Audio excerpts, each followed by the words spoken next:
establish that first. What is that day? Well, it's when Israel would come out of Babylon in exile, and they would be back in Jerusalem again. Remember, Jerusalem is desolated. The temple's destroyed. The wall surrounding Jerusalem is destroyed. It's just torn down. It's terrible shape. So he says, in that day, when they will return. Well, if you want to read Malachi, if you want to read Ezra, if you want to read Nehemiah, that's when they go back in that day what he's talking about. But this is before that, so he's speaking to them in future tense. So he says, this is what the Lord says, those who survive the coming destruction will find blessings, even the very land. For I will give rest to the people of Israel. Long ago the Lord said to Israel, I have loved you, my people, with an everlasting love. With unfailing love I have drawn you to myself.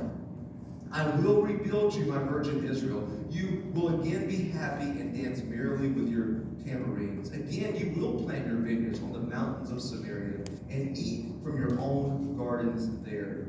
The day will come when watchmen will shout from the hill of the country of Ephraim, come and let us go to Jerusalem to worship the Lord our God.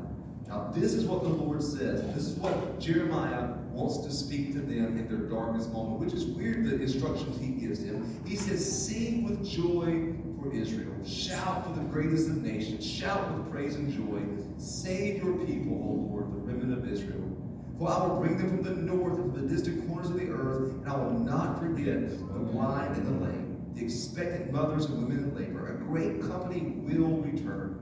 Tears of joy will stream down their faces as I lead them home with great care. They will walk beside quiet streams and on smooth paths where they will not stumble. For I am Israel's father and Ephraim is my oldest child. Listen to this message from the Lord, you nations of the world. Proclaim it in the distant coastlands. The Lord who scattered his people will gather them and watch over them as a shepherd does his flock. For the Lord has redeemed Israel from those too strong for them. They will come home and sing songs of joy on the heights of Jerusalem. They will be radiant because of the Lord's good gifts and abundant crops of grain, new wine, olive oil, and healthy flocks and herds. Their life will be like a water garden, and all their sorrows will be gone. He is speaking to them of a day that will come when restoration will happen, when they will experience everything that they experienced in the past with the goodness of God. And what I want to talk to you about this morning is one word called mercy. This is what God is showing to them here, is mercy. It is something that we don't understand in our culture very well. And so if you have your notes, can you write this down, because this is key about mercy. God's highest goodness, his highest goodness is experienced in mercy. Why is it God's highest goodness? Because God is holy and just. Realize that. God can't look upon sin. So if God can't look upon sin, then mercy is his highest goodness. Realize this. We are sinners, right? When Adam and Eve sinned in the garden, I've shared this in the book of Romans, we went through that. When Adam and Eve sinned in the garden, we deserve to die. Death, hell, and the grave. Remember he told Adam and Eve, don't eat of the tree or you're going to die. And if she ate, she's like, I ain't dead. Right? God's like, no. What I meant was, you're going to now, your physical life will be cut short, and now there is death, hell, and the grave. And that's what we all deserve. Every one of us in here. Every one of us, every person on planet Earth deserves that, because we're sinners. God can't look upon sin. He's holy and he has to punish sin.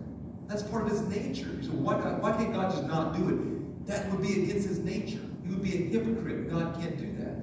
So the first thing you have to understand about mercy is this. Mercy is not getting what we rightfully deserve. That's what mercy is. That's what mercy is. It's not getting what we rightfully deserve. Now, in our culture, it's all about exacting revenge and getting justice. Mercy does not exist. Very rarely do you ever see a movie that's popular that shows mercy. This is like some cheesy Christian movie, right? like the only, I don't think about much Christian movies and stuff. It's some upper cheesy and good messages and it's wholesome, all that. But that's not what we're usually shown in our culture. We're shown justice and revenge. You get what you deserve. Have you ever been happy when somebody got what they deserve? Right? I mean, think about it, right? I'm glad that happened to them, because they deserve it. Pieces of garbage. And that's just in our nature. Yeah. And so mercy isn't something that's normal for us. It's foreign for us to understand mercy. Mercy is not getting what we rightfully deserve. So we rightfully deserve death, hell, and the grave. God is truth and God is mercy. We'll dig into that a little later, but He's perfect justice and He's perfect mercy. Mm-hmm. So God in His perfect justice, His perfect holiness, can't look upon sin. He says, I've got to fire the trigger, line them up as a firing squad, death, hell, and the grave. And I've shared this before with you. This is the best illustration I give. He fires the bullet, and then Jesus says, I'll go stand in front of it in perfect mercy. And I'll take the very bullet that they rightfully deserve. And boom. Jesus took for us what we deserve in sin. That's what mercy is not getting what we rightfully deserve.